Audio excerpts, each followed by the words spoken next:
Hey guys, welcome to my pool plan video in DFFOO Global.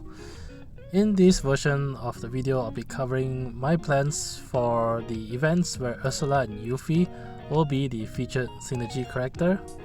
This time I'm a little bit late on the video and my apologies for that. I was intending to release this over the last 2 days before Ursula's event went live, but I got pretty caught up with work and real life commitments, so unfortunately I had to push this video back a little bit. Anyway, you can refer to the cropped infographic on the left to see which events these are, and as always, this infographic is derived from the wereotter's global forecast, and you can find a link to the full forecast in the video description as well. First things first, let's look back at how I did in the last arc, which was Leo and Iris banners, and I have to say I sort of got smashed RNG wise when it comes to the gem pools, not forgetting that before Leo's event it was Rem's event and I also had to pity Rem's PT. So for Leo's event, I did manage to score his PT weapon along the way. However, I had to pity his FR weapon, so altogether, along with the free pools, I spent a total of 55,000 gems for General Leo. I went in for Iris as well, and luck really wasn't on my side the last month because, as you can see, I also had to PT for Iris's PT, so after the free pools, that's another 80,000 gems on top, bringing me a total of 135,000 gems spent on the last two events alone. This was a pretty sizable hit on my gem stash, and because of this I likely will sort of start saving again or revert to ticket pools for the near future at least. Alright, so starting off for Shantotto's intersecting wheels. And although this is Shantotto's event, I guess the sad truth is that Ursula is the unit that's hyped quite a lot more than Shantotto, and for really good reason. In this event, Ursula gets a rework and a shiny new BT weapon. The BT weapon is really very juicy, but I'll start off with the rework. Her S1, S2, EX and LD all receives a damage rework, which is really very nice. She starts off with 3 Tenshoha uses, which is her modified HP plus attack after she uses her LD, which is also quite nice. Previously you had to use her LD to get 3 uses out of it. Her FR did get a bit of a damage rework, and her conditionals for the FR also gets a slight adjustment. It gives you a little bit more force bonus percentage when you meet the conditionals, which I also list on the bottom right hand side for easy reference.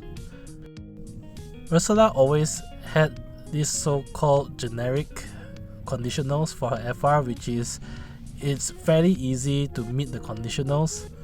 You just need to have a certain amount of current brave at the start of your turn, and you cap out at plus 75% if you start your turn at 100% or more of your max brave value. Granted, it maybe isn't as general as some other force bonus conditionals such as Penelo or Pains, but because both the conditionals doesn't require an attack per se, this combos very nicely with Force Gauge Charges ability, those instant turn ability, because usually those gives you something around plus 50 plus 55% Force Gauge bonus. So if you do that and you cap out your brave, you meet both these conditionals as well, which gives you more than 100% force bonus percentage together. Not bad, but the really juicy part about her kit is her newly released BT weapon. First off, it gives pretty decent auras for Ursula. Notably, the entire party gets a max brave plus 50%, brave damage plus 50%, HP damage plus 20%, and very nicely, HP damage cap up plus 30%. If you do a modified brave or HP attack, such as Ursula's Tenshoha, instead of plus 30%, you get plus 50% instead, which also means that Ursula's BT pair very nicely with characters that centers around modified HP damage. Some good examples are Machina or Rinoa. That doesn't mean that Ursula does well only with those characters, because the really unique part about her BT aura is that as long as the BT aura is up, anytime you dump your Brave in an HP attack, her BT aura will replenish your Brave back to your max Brave value, whatever that amount is. This is not the same as classic Brave gains mechanic and is not affected by bonuses or detriments to Brave gains. Her BT aura just outright sets your current Brave equal to your max Brave value instantly. This also means that in stages that greatly reduces your Brave gains, such as Shantotto's intersecting wheels. For example, if the boss has a minus 999% Brave gain aura, that will not impact the BT mechanic, because like I said, the BT mechanic just outright sets your current Brave to your max Brave value. This goes very well with characters that also have many HP dumps in their attack but very few Brave hits, because the Brave hits will no longer matter. The BT aura will give you max Brave again anyway before the next dump. So the aforementioned Machina or Rinoa are again great examples of characters that can make use of this. I did also have a run on YouTube combining Ursula and Sid Hywin. Sid Hywin is a fantastic character to combo with her because his EX has 13 HP dumps in total, and all 13 will get full max Brave value out of it due to the BT aura. Moving on to Shantotto, she does also get a rework. Her S1, S2, EX and LD all gets a damage rework, and her damage isn't bad. Her BT gets a rerun here, where now her BT lasts 2 turns longer, thank goodness. It lasts a total for 8 turns, and it does have an additional Brave damage cap plus 30% if you are doing Elemental Weakness, and HP damage cap plus 30% with another plus 20%, so total of 50% for herself. Shantotto gets a newly released FR weapon, and her FR weapon lends her 2-turn paralysis to all enemies when used, similar to her LD. The conditionals are if you do an elemental attack on your turn, you get plus 30%. If it is Shantotto that is the one doing the elemental attack, you get another additional plus 20% for a total of plus 50% to the force gauge bonus. If you attack a disabled enemy on your turn, you get plus 30%, which should be a given because the FR lands the 2-turn paralysis. Plus, on top of all these conditionals, you get a bonus HP damage and HP damage cap up plus 30% if you hit Elemental Weakness. I'll cover more on my thoughts and analysis of the banners and these two characters, but my plan, well, I actually did it already. So I went in with tickets here because I was hoping to get Ursula's PT. I wouldn't recommend doing this because trying to get a PT weapon through tickets is really preying on RNG, and you can find yourself in situations where you spend 1,000 tickets and still not get the PT weapon. But I was sort of in a situation where I really wanted Ursula's PT. I'm out of PT tokens, but I've also spent a lot of gems over the last few banners and I didn't want to spend gems, so I told myself, I spend maybe 200-300 tickets and hope to get the PT that way. Luckily enough, I did get her BT weapon in 120 tickets, so I was very happy guy today. There is one thing that I wanted to mention about Ursula's banner. If you are fairly new to the game and you don't have many characters' weapons, Ursula's banner isn't very bad because she has the secondary featured characters of Echo and Gladiolus on her banner. In most cases, the secondary featured characters are absolutely terrible, only because they don't really get a rework or new FRBT weapons on the banner beyond the primary character. In this case though, both Echo and Gladio are pretty good LD only characters. Echo has the ability to safeguard your entire party with a Phoenix Pinion overhead, and she does have value also in the LD Call ability because her LD Call revives and heals your entire party when used. Gladio, on the other hand, is a fantastic tank even in today's standards where we have FR and BTs. As an LD only character, he really safeguards the parties really quite well and does very nice often damage with his counters as well. Thinking about it, you get Ursula, Eiko and Gladio all in one banner, and you get a pretty relatively well-rounded team that way. Plus, pulling on that banner gives you the chance to also get Shantotto's FR along the way, making this banner, I think, somewhat valuable. Alright, so moving on to the next event, which is 6 Warrior Quest Area 6. This event features the newly released FR-BT weapon for Yuffie and a rerun of Yuri's FR and BT. Starting off with Yuffie, she gets a rework, and it's sort of the standard damage rework for her S1 and S2. Her EX I think still does mainly the same damage, but the buff tied to the EX now has stronger auras, and her LD now has a little bit more overflow when it deals damage. Yuffie's newly released BT weapon gives her a 6-turn BT aura that has a brave damage cap and HP damage cap up dependent on the number of debuffs on the enemy, and since the enemies can have a maximum of 8 debuffs each, this gives you a potential brave damage cap plus 64% and HP damage cap plus 40%, assuming the enemies have 8 debuffs on them. With Yuffie in the party, this should be fairly easy to achieve because Yuffie lands a lot of debuffs. I think she can potentially land 8 debuffs, but can't really remember, I haven't used her in a long time. On top of this, while her BT aura is up, any debuffs that Yuffie lands will no longer reduce in duration, which is really very good. But the thing I like most about it is that her BT aura also changes her HP attack to Landscaper, which is fairly hard hitting at 9 HP dumps AoE. And when she uses that, all her buffs get plus 1 turn duration, so you don't really have to worry too much about refreshing her buffs. This new weapon and her rework fixes a lot of weakness that Yuffie had in the past.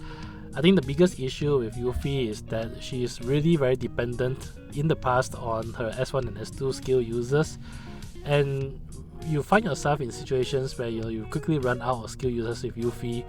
Not to mention that her S1 S2 didn't really hit that hard to begin with.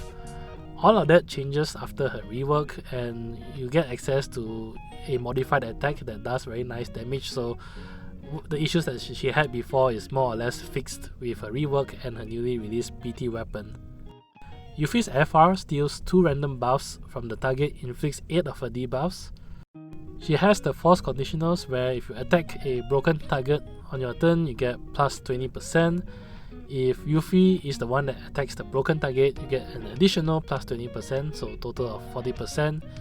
And if you attack a target with debuffs, again you get plus 5% per debuff. This is very similar to Edgar's force conditional for a max of 40%. It's very easy to meet all 3 conditionals, so Yuffie going into BT plus, FR and then BT mode will guarantee that you get 80% force bonus conditionals per turn. I think that the biggest drawback though is that one of the conditionals requires Yuffie to be the one taking a turn, so meaning that the other allies taking turns during Yuffie's force time will only give you a max of 60% a turn, which still isn't bad considering that the conditionals are very easy to meet. Moving to Yuri's rework, Yuri gets a rework across his entire kit so that his damage is up to par in the current meta. His FR conditionals are also updated, and you can refer to the right hand side of the slide to see the conditionals are. His BT gets a plus 2 turn duration, so total of 8 turns total now, and now carries a very nice HP damage cap plus 50%. Party Brave damage up after every HP attack based on 30% of the damage done. My plans on this event is to skip, partly to recoup the resources that I've spent over the last month, but in my mind also I never really had any interest in Yuri. I've skipped his FRBT the first time around, I'll skip him again. As for Yuffie, she's not weak, and it's good to see that her rework and BT weapon fixes a lot of the issues that she had, but she's also a character that has utility that I'm not particularly interested in. Yuffie has the additional utility of being able to land a lot of debuffs as well as stealing buffs from the enemy. However, her buff stealing is limited to number of buffs, so it's very hard to use her reliably as a dispeller when there are so many other characters who can do that role a bit better. And while she can land a lot of debuffs, the potencies are kind of on the weaker side. And damage wise, she should be able to deal very respectable damage now with access to Landscaper, but it's not going to break the ceiling versus other damage dealers that we have. And yes, that's not a very fair comparison because Yuffie role is not just to deal damage.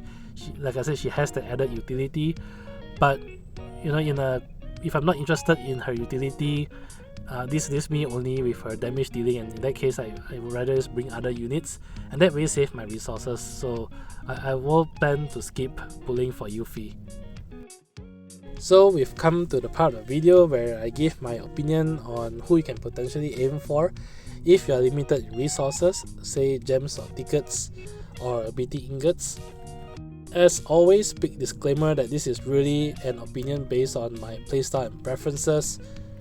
You can see that I've also mentioned at the bottom that you should always focus on roles that fills gaps in your roster, and character ranking I think really changes based on this as well. Anyway, among all the characters across these two events, I think most people will agree that Ursula holds the most potential. Her BT effect of refilling your Brave to your max Brave after every HP dump is very unique to her. And I know there are many people who have compared her to characters like Quina. I think the only fair comparison is to say that both characters has unique and broken BT effects, and while they may be similar to a degree, they are not really the same. Quina's, for example, bypasses HP damage mitigation and will always guarantee you deal max damage, however does not affect your current Brave in any way, shape or form. Ursula just guarantees that you hit max Brave, and although the end result in many generic stages is that you still output maximum damage, there are variances based on the stage and based on who else you bring in your party. I think the thing that's safe to say is that Ursula's BT effect is unique and it is really very powerful. All in all though, you can see that I didn't really fully place her in a good value category. Characters that I place in this generally are characters that I feel give you good value regardless of who else you have in your roster. And you can make an argument both ways, which is why I've sort of put her half and half. Due to the fact that her BT aura is unique and is very powerful, you can say that based on that, she provides you good value. On the flip side though, you can also consider the fact that in many generic stages, nowadays it's not very hard to cap out on your Brave when you do HP attack. Most top tier support units usually enable you to do so already. On top of that, there are certain elements in Ursula's kit that I didn't really like. For one thing, she does have a few instant turn abilities in her arsenal, and really her role in the party is more as a support character. And when I build a party around Ursula, I don't really want her to get too many turns. On top of this, she also warps her turn after the enemy acts, which means that she tends to get a bit more turns than the rest of your party unless the boss isn't acting at all. And this can potentially be a detriment in force time where you want the turn allocation to go more to your damage dealers than your supports. It's not crippling or bad in any way, it's just sort of something that I find a nuisance. So all in all, she could go either way, but I do have to say that even if you were to make an argument to put her in the role fulfillment category, she's probably somewhere near the top of this category. And I say this just on the basis of how powerful her BT aura effect is. Moving on to Yuffie. Yuffie I think is far below Ursula in terms of consideration on whether or not to pick up. Overall, really Yuffie is a very decent character, and in my mind, she is a good fit for a sort of, not sure who to bring for the third party. Can always slot Yuffie in because she has quite a lot of utility in her kit. She can remove enemy buffs, she can land a lot of debuffs on the enemies, and now she does very decent damage as well, so she can fit most parties relatively well. The thing that I don't really like about Yuffie is that she doesn't truly excel in any one area. there really isn't many fights that you see the mechanics and you go, oh, Yuffie is going to be the best to deal with these mechanics. If you think about it, if you need to dispel enemy buffs, there are many characters who can do it better than Yuffie. If you want to land debuffs, there are already call abilities that can do that. And even if you want to land debuffs, usually there are better debuffs that you want to land anyway. And if you really want to deal very good damage, most people wouldn't think of Yuffie as the first choice. I guess she does also have the additional utility of landing the no cheating debuff for the enemy, which prevents the enemies from buffing themselves. But you now also have characters like Ares who can do that, and Ares at least functions as a stellar support character as well. In my playstyle, at least, more often than not, Yuffie ends up on the bench, and for this reason I think she really isn't as valuable as Ursula. Moving even further down the imaginary tier, we then have Shantotto and Yuri. And maybe I might be a bit more biased against Yuri. If I look at his kit, it's not that bad, and he might potentially be placed even higher. I remember his FR does land 100% blind, and there is a lot of strategies that can center around this. But for both Shantotto and Yuri, really there isn't many circumstances that I would really say I want to use them in. There's just always going to be some other character in my mind that I think would make more sense. And even after Yuri got his FR and BT debut and I skipped him, there never really was an event that I would say I wish I pulled for Yuri and he would be fantastic here. Even more so for Shantotto, I have to say. Shantotto faces very stiff competition in the DPS department, and I think the sad thing is that she doesn't truly break the meta in terms of DPS. And when I think of DPS, there's maybe many other characters who I'd rather bring. Might not be very fair assessment to make. She does actually do pretty decent damage, but I think part of the reason you want to bring her is for the utility for her imperils or her paralysis from her LD. And the truth is, there really isn't that many stages that I would really need to bring her for this. Those utility are fairly common now, even in call abilities. So in most examples, you can bring like a DPS character and have a call ability fulfill the utility that you need. So that's it for this iteration of my pool plans. In summary, this is the time that I try to recoup some of my spent gems and resources. I was really hoping to get Ursula's PT for free, and I made this slide before her event went live, but like I said at the start of the video, unfortunately I did not get a free BT. I broke down and decided to throw tickets, and luckily enough, I got a BT within 120 tickets.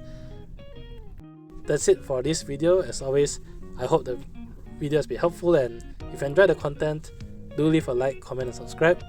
It really helps a lot. Till then, I'll see you guys in the next pool plan video. Bye!